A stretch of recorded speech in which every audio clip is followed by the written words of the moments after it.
Hey guys, welcome to my YouTube channel, or welcome back if you've been here before. My name is Liz and this is Let's Get Lizical, where we do everything card making. And today I'm going to be using up some scraps as well as a new to me stamp set from Hello Bluebird to create this card.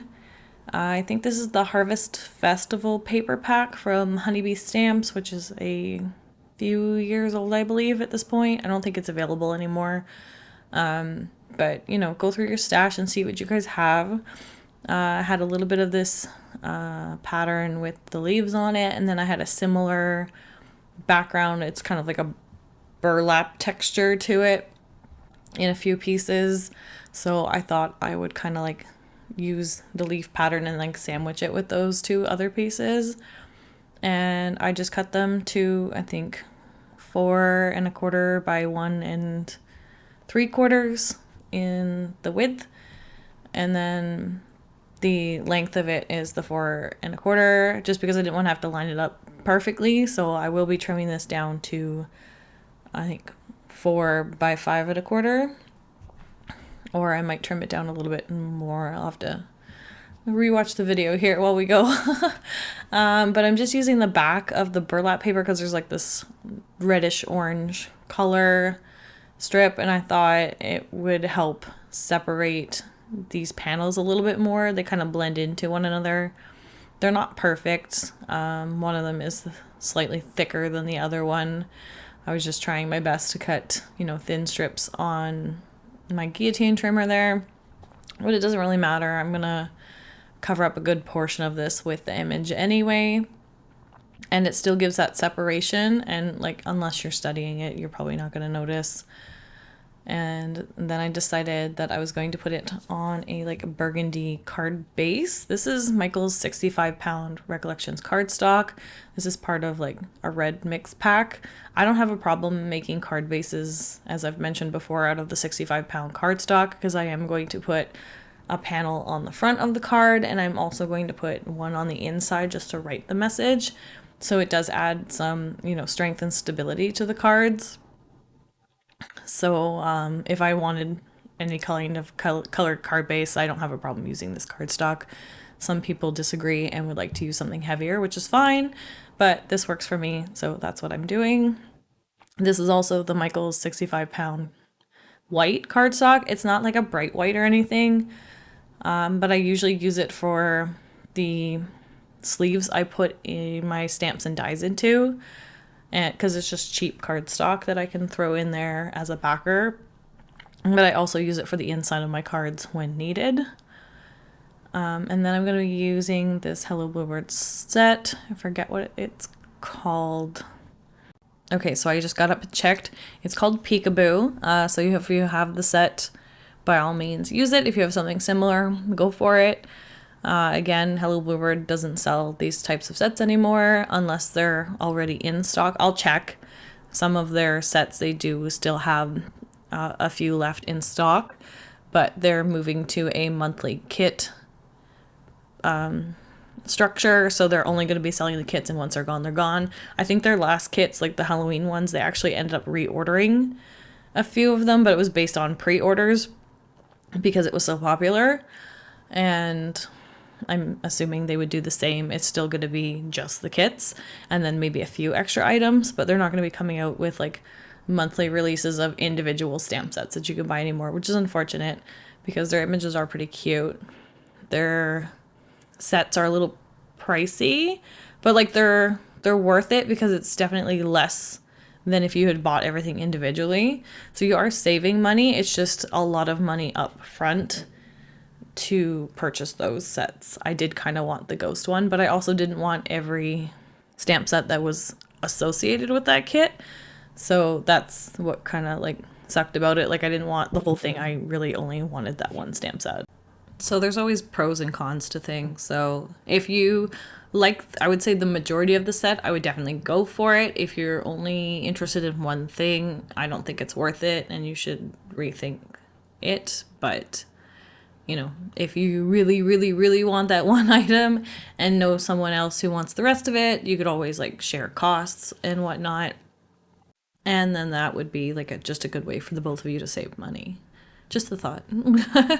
But anyway, so I'm coloring my images here. I did the pumpkin in like bright oranges, and then I'm doing the fox in more like brownish reddy oranges, just so that they're not the same color. And you know, foxes are more of like a rusty colored orange anyway. I'm using a light warm gray for the white areas, and I will blend that out with my colorless blender, which is what I usually do with my grays. When I do this type of thing, when something's supposed to like stay white-ish, I usually ink a little bit in the shadowy areas, and then I will ink blend the colorless blender so that it just like helps fade it out a little bit and helps that blend in. And then for the black areas, I'm just using a C9 and a C7 marker. I have the warm grays from Olo on their way today as of voiceover on September 10th. So I will have those soon from Hollow Tree Hobbies, which I'm very excited about. I got quite a few. I think I got 16 more colors coming in, so I'll be able to make up like 8 more markers, and then I only have a few other colors that I need to get just to help round out my collection.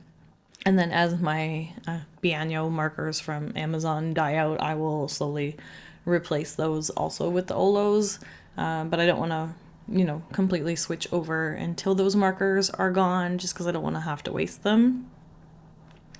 And what I'm doing right now is I'm adding like the jack-o'-lantern face to this. I decided to do it in black because that was just the easiest. It's solid, and I'm just using the packaging here to like for placement. So I just kind of stamped it a little bit on the packaging. It didn't really stick very well to it, but it was enough for me to be like, okay, yeah, the face is fine where it's at. And then I will take these to my scan and cut them out with my cutting machine, because I didn't get any coordinating dies with any of the Hello Bluebird sets that I bought. And generally I don't buy coordinating dies all the time. I do buy them here and there when I think I'm going to use a stamp set a lot and I just want to quickly cut out, you know, a couple of images at a time, or just even one. But most of the time I don't buy the coordinating dies because I have the scan and cut, and especially for like the Mama Elephant little agenda ones, like I don't want to be sitting there cutting out 10 little images and trying to place the dies and stuff for that. So like there's certain types of stamp sets where I won't get the coordinating dies, but then there's other ones, maybe like where there's bigger images and stuff, that I would, just because it's quick and easy for these larger images just to do up a die. Like I turn on my scan and cut for one image even sometimes. It takes a bit of time, but it also, you know, helps me get an even border without having to spend the money on the dies. Dies, you know, aren't that cheap, but if they're worth it to you, then that's fine. Like I sell them even for my own sets, and I appreciate the ones that I do for my sets as well, because I have them for both the images and the sentiments. I love it when, if there's a stamp set and it has like larger sentiments in it that would require a die to cut it out, I appreciate those. So those types of sets I will also buy, because I like having like that border around certain sentiments as well. And sometimes the scan and cut makes that a bit difficult, especially if it's not like a scripty font. You have to go in with like a pencil and have to like connect lines and stuff and erase it after and whatnot. So like the dies in those cases are definitely an asset for me. But anyway, back to this card. I just stamped the sentiment directly onto the like burlap texture pattern at the bottom, because I didn't want to add any more white to this card. Like there's white on the outline of the images, but I didn't want like the stark white on the sentiment. And I could have done like the burgundy with the white heat embossing, but I didn't want to drag that out either. So I ended up just, you know, doing it direct. I got a little bit of a smudge here, so I'm trying to erase it very carefully, because on pattern paper it is like white core cardstock, so I don't want to like leave a white patch there. So I'm just doing it very lightly, and then I'm going to add some pops of color in black in that area and throughout the card just to help cover it and add a little bit of, you know, gloss. This might have been fun to add to the jack-o'-lantern face as well, but I didn't think of that at the time, and I'll probably just leave it as it is. Hey guys, so just before we close out this video, I want to announce the winner of my giveaway, and that is Margaret W9681. Congratulations, you have won a full set of my collection as of today, which is the Sassy Santa accordion dies, North Pole background die, and the magnet sheets. And I will send you the full set of the birthday collection when it comes out in January. So if you just want to email me at letsgetlizical@outlook.com, which I'll put in the description down below, we can arrange for your shipping. Congratulations again, and I look forward to hearing from you soon. But that's my ramblings and our card for today, guys. So if you like this video, please give it a thumbs up, comment down below, and let me know what your thoughts are. If you haven't already subscribed to my channel, please subscribe because I'd love to have you here. Also, follow me over on my socials. Everything is linked in the description down below. And hit those notifications so you don't miss any future content. And until next time, thanks guys. Bye.